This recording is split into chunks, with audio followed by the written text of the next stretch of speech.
BJP majority से short है राज्यसभा में, तो कैसे वो यूसीसी को पास कराएगी?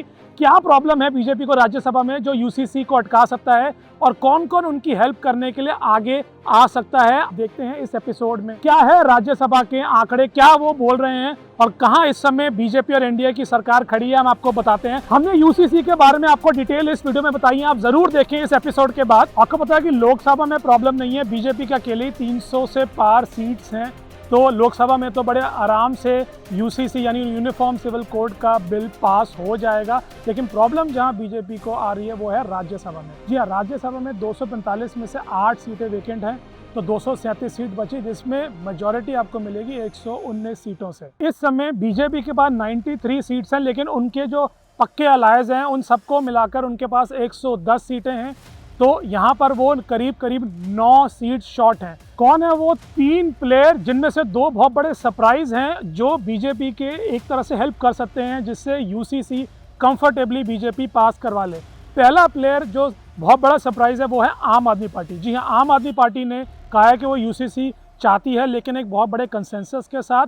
आम आदमी पार्टी के पास राज्यसभा में 9 सीट्स हैं, काफ़ी हद तक पंजाब से और कुछ दिल्ली से उनको बहुत बड़ा फ़ायदा हुआ है, तो वो चाहती है कि वो 9 सीट्स वो इस बिल की तरफ झुकाए। लेकिन कोई बड़ी बात नहीं है, कल को आम आदमी पार्टी, क्योंकि वो एंटी बीजेपी है, बीजेपी को हराने के लिए ऑपोजिशन को वोट कर सकती है। तो हो सकता है कि आज जो अरविंद केजरीवाल कह रहे हैं कि वो सपोर्ट करेंगे अपनी 9 सीटों से, हो सकता है वो आगे जाके ना भी करें। तो आगे बढ़ने से पहले आप बताएं कि आपको क्या लगता है कि क्या बीजेपी इस मॉनसून सेशन में यूसीसी को पास करवा पाएगी या नहीं? ऑल इंडिया तृणमूल कांग्रेस है, आपको पता है वो तो सपोर्ट नहीं करेंगे, उनके पास 12 सीटें हैं।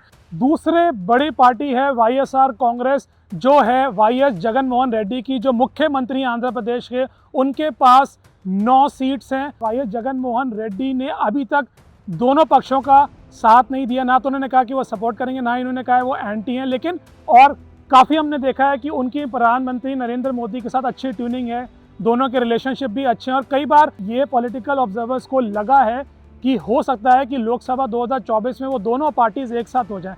अगर एक साथ लड़े नहीं तो कम से कम इलेक्शन के बाद वाईएसआर कांग्रेस बीजेपी की एनडीए को ज्वाइन कर ले। तो कोई बड़ी बात नहीं है कि आगे जाकर जब यूसीसी की वोटिंग होती है तो वाईएसआर कांग्रेस अपनी उन बहुमूल्य 9 सीटों को एनडीए के हवाले कर दे और यूसीसी को आराम से पास करवा दे।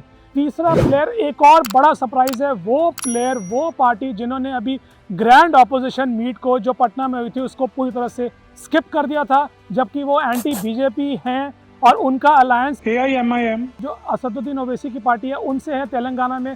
तेलंगाना के मुख्यमंत्री हैं और भारतीय राष्ट्रीय समिति के हेड हैं के चंद्रशेखर राव यानी KCR, वो एक बहुत बड़ा प्लेयर बन के उभर सकते हैं। KCR के पास 7 सीट्स हैं, बीजेपी को 1-2 सीटें इधर-उधर से और चाहिए होंगी, लेकिन आपको पता है इतना तो मैनेज हो जाता है।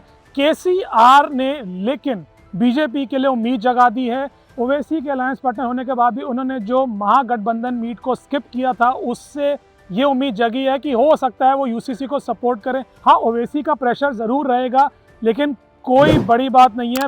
BRS ने अपना नाम तेलंगाना राष्ट्र समिति यानी TRS से चेंज करके कुछ समय पहले BRS कर दिया, भारतीय राष्ट्र समिति।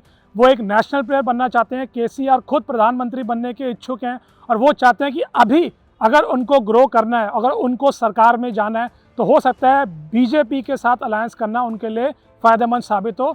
तो कोई बड़ी बात नहीं है कि वो एक सरप्राइज बनकर यूसीसी के लिए एटलीस्ट ओवैसी के खिलाफ जाएं और बीजेपी की एनडीए सरकार की तरफ वोट करें। लेकिन अगर वो 3 पार्टी जिसके बारे में मैंने आपको बताया वो बीजेपी को सपोर्ट करती हैं, तो यूसीसी आप यकीन मानिए इस मॉनसून सेशन में क्लियर हो जाएगा और उसके बाद यूनिफॉर्म सिविल कोड पूरे देश में लागू हो जाएगा। लोगों को अच्छा लगे ना लगे, लेकिन वो लागू होगा।